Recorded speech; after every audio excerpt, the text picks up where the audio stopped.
dans cette nouvelle vidéo de Autour des salles obscures. Alors comme promis, eh bien aujourd'hui on va parler de la postlogie Star Wars, des épisodes 7 à 9, dont j'avais teasé entre guillemets la vidéo depuis un bon bout de temps. Donc je suis un fan de Star Wars depuis 1978, je l'ai vu un an après sa sortie, dans un petit cinéma à Saint-Max qui avait comme particularité de recevoir les films assez longtemps après leur sortie nationale. Mais bon voilà, comme tous les gamins qui ont découvert Star Wars à cet âge-là, évidemment j'avais été estomaqué par ce que j'avais pu voir. Alors évidemment après j'ai vu tous les films au cinéma, c'est l'Empire contre-attaque, le Retour de Jedi, la ressortie de la trilogie originale, la prélogie, ainsi de suite. J'ai commencé au début des années 80 à collectionner tout ce qui peut toucher à la saga, donc les figurines, les bouquins, les Lego, les gadgets, enfin voilà, je fais un petit panoramique qui est en train de se faire sur tout ce que j'ai donc sur Star Wars, et c'est vrai que voilà, c'est ma saga préférée, c'est vraiment quelque chose que j'ai jamais abandonné. Voilà, j'ai traversé toutes les phases de la saga. Il y a eu le quasi-désert entre 85 et 91, avec 91 la sortie donc, du roman L'héritier de l'Empire, puis les premiers comics de chez Dark Horse. Donc la ressortie de la trilogie originale, donc les effets spéciaux donc, qui avaient été modifiés, alors ça avait fait couler beaucoup d'encre, mais moi personnellement ça m'avait pas plus choqué que ça. Bon, ça modifiait à peine, faut être honnête, l'histoire. Voilà. Et puis évidemment la nouvelle trilogie qui arrive de 99 à 2005, alors, une trilogie que j'avais adorée. J'ai vu 4 fois La Menace Fantôme au cinéma, ensuite j'ai trouvé le film en cassette, parce qu'il n'était pas sorti en vidéo tout de suite, ensuite en DVD, et ainsi de suite. Voilà, donc vraiment j'ai un affect très particulier avec Star Wars. Alors j'étais plutôt confiant en 2012 quand Disney a racheté la licence à George Lucas pour 4 milliards de dollars, je le rappelle, parce qu'à l'époque la firme est au sommet de son art, donc Avengers vient de sortir, Pixar accumule les triomphes, les deux derniers en date, il y en a Toy Story 3, Cars 2, Rebelle, voilà la branche animation dite classique, assez redorée avec la princesse et la grenouille, c'est après sortir la Reine des Neiges, enfin voilà, donc Disney c'est une force de frappe absolument hallucinante, un vrai rouleau compresseur. Et je me dis, ils vont faire beaucoup de choses avec Star Wars, et finalement, c'est pas plus mal que ça soit repris voilà, par une société qui sait comment faire des films, gérer les films. Voilà, et on se pensait bien que George Lucas avait peut-être un peu assez, il n'avait pas envie de toute façon de se lancer dans une nouvelle trilogie, il l'avait dit, il avait passé des années et des années à travailler sur Star Wars, et il avait envie peut-être sans doute de passer à autre chose. D'ailleurs, voilà, donc un premier film, donc Le Réveil de la Force, que je vous présente donc ici en Blu-ray, qui sort donc en 2015. Alors moi je l'avais beaucoup aimé au cinéma, donc malgré des emprunts évidents à l'épisode 4, un petit peu trop de fanservice non plus.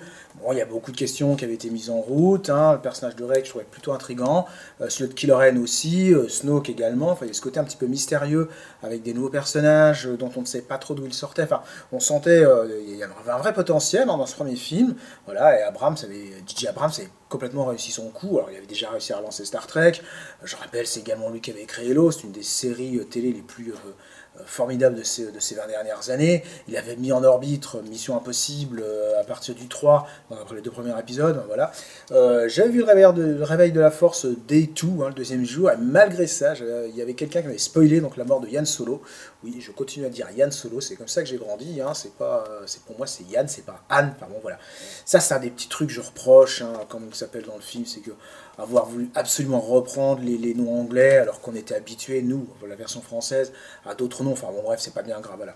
Visuellement, donc le film était très réussi, et par contre un truc qui m'a fait un peu rigoler, c'est que J.J. Abrams avait critiqué énormément la prélogie en disant oui, il y a trop d'effets 3D, moi j'en ai pas mis, alors qu'en fait si, il y a énormément d'effets 3D dans Le Réveil de la Force, et il avait également dit qu'il n'y avait pas de maquette dans la prélogie, en fait si, dans l'épisode 1, il y a plus de maquettes que dans les épisodes 4, 5, 6, c'est après effectivement qu'il y a eu beaucoup moins de maquettes, mais même encore là, moi j'avais pu voir l'expo Star Wars en 2005 ou 2006, je sais plus, à Paris, il y avait énormément de maquettes des films 1, 2, 3 qui étaient exposés, et franchement des maquettes très très belles, très belles. Ça c'est un point d'intérêt. Et puis surtout le film se terminait avec un cliffhanger franchement exceptionnel, avec Rey voilà, qui est devant Luke, qui lui donne le sabre laser, enfin il y a vraiment là, je dis, Disney a totalement réussi son coup.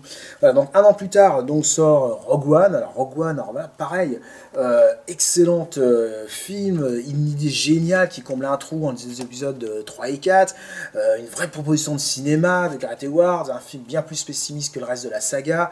Voilà, une franche réussite, et au final, avec leur recul, c'est le meilleur film Disney a produit pour Star Wars. Largement le meilleur. Enfin bref, on va dire tout va bien.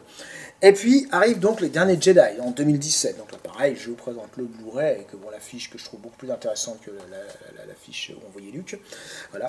Alors pareil, je le vois en salle. Et là, par contre, je sors de la salle un peu plus mitigé que 2 ans plus tôt.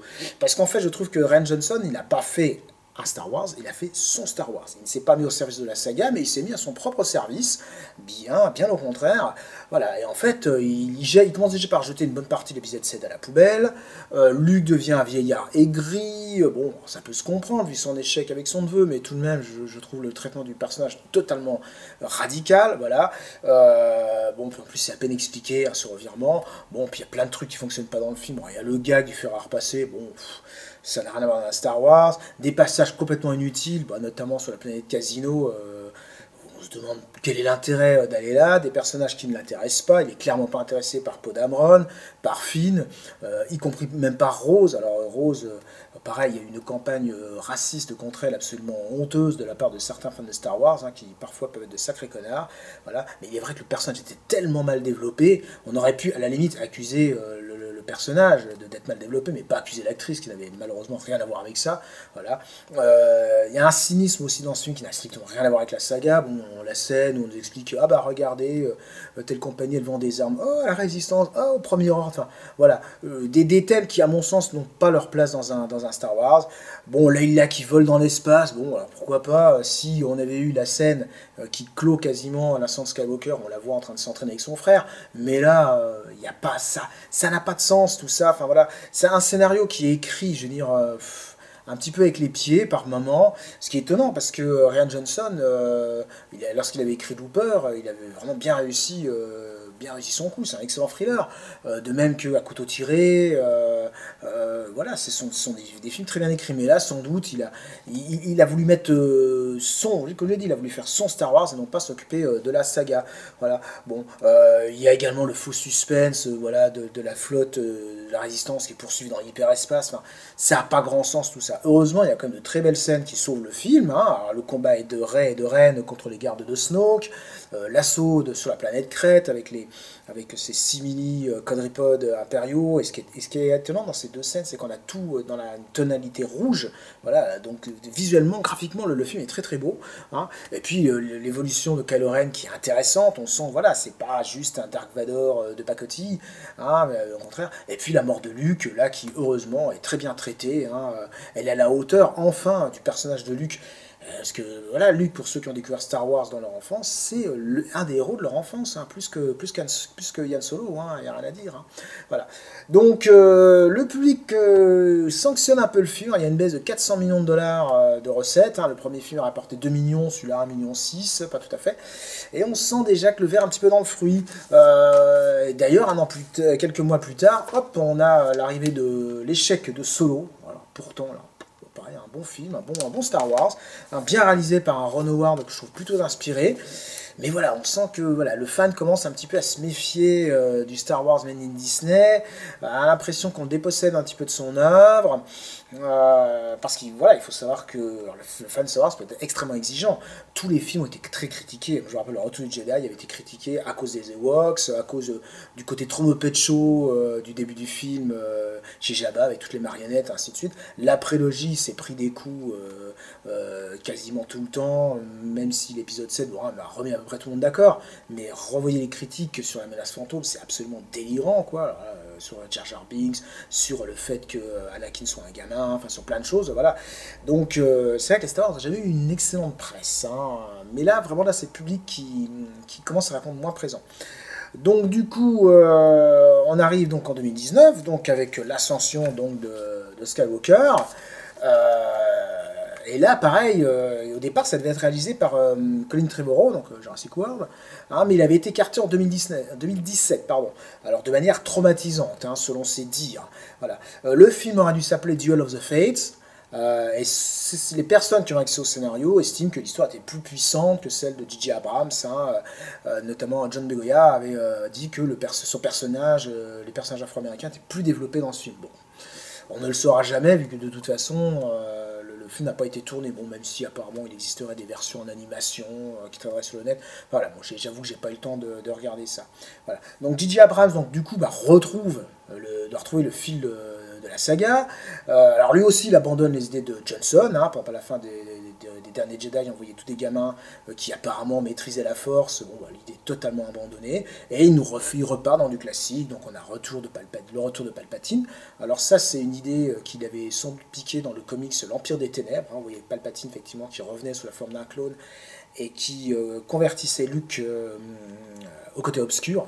Super série de comics, si vous n'avez pas lu, je vous les conseille, hein, ils sont largement à la hauteur de cette postlogie. Voilà. Pas mal de fanservice, hein, à gogo. Alors, le retour de Lando, bon, un personnage secondaire, hein, quand même, mais bon, là qui est plutôt sympa de revoir. Voilà. Les ruines de l'étoile de la mort, une réapparition de Yann Solo, que là j'ai trouvé très très belle par contre. Voilà. Donc un film très spectaculaire avec plein de péripéties, hein, même si c'est parfois décousu. Bon, des personnages qui par contre n'évoluent pas vraiment. Alors avec Kylo Ren et dans une moindre mesure Rey, même si je trouve que l'idée du lien entre les deux personnages finalement n'a pas été assez exploitée. Enfin voilà. Et puis il y avait également le casse-tête de la mort de Carrie Fisher, là, qui a compliqué toute la post-production, enfin, toute la production du film en fait, hein, parce qu'il a fallu trouver donc des solutions pour pallier à ce manque. Donc voilà, et d'ailleurs le public ne se trompe pas, un BO toujours en baisse, hein, seulement 1 milliard de dollars.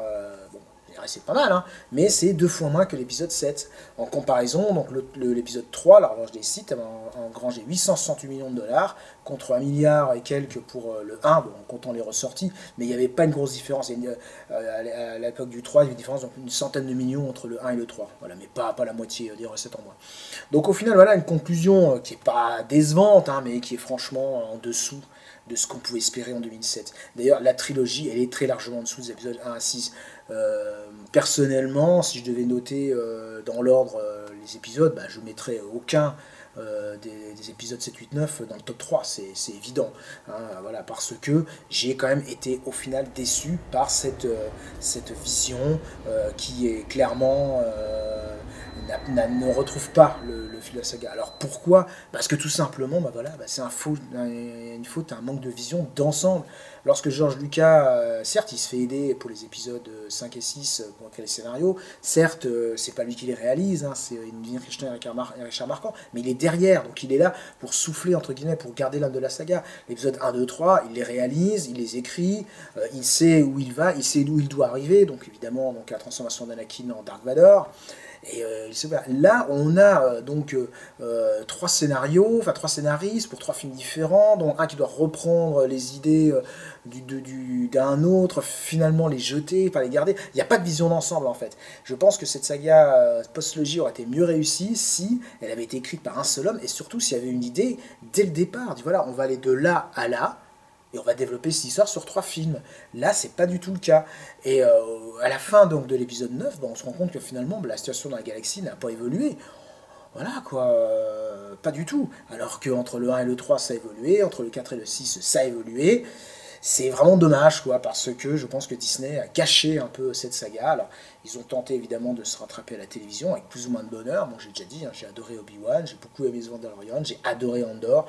J'ai trouvé qu'Ahsoka était sympa, mais par contre, j'ai acolyte, il faut que je regarde la fin, mais vraiment j'ai du mal. Hein. Je trouve que c'est un peu décevant, quoi. Et je ne sais pas si le 10e film, donc, qui prend Rey comme héroïne, va vraiment apporter quelque chose. Franchement, j'en suis pas certain. Enfin voilà, moi ce que je pense de cette postlogie, hein, je vous dis, en tant que fan de Star Wars, j'ai quand même été, j'ai été déçu. J'ai un peu l'impression qu'on m'avait pris pour une tanche. C'est bien dommage parce que voilà, c'est la plus grande saga au cinéma de tous les temps. Et Disney aurait mieux fait de prendre son temps, pas sortir un film tous les 3 ans, garder la même personne du début à la fin et ne pas avoir cette idée de marabout de ficelle au niveau du scénario, d'avoir une vraie idée directrice, hein, comme il y avait pu avoir pour les épisodes 4, 5, 6. Et l'épisode 1, 2, 3. Même s'il y a pas mal de changements, on sait qu'il y a beaucoup de changements. Hein. Dans le Retour du Jedi, au départ, George Lucas avait envisagé que Luke tuait son père, puis se retournait contre l'empereur, enfin devenait le nouveau méchant de l'histoire. Ça aurait été intéressant aussi. Hein, voilà. Mais là, clairement, Disney, je pense, a raté cette postlogie.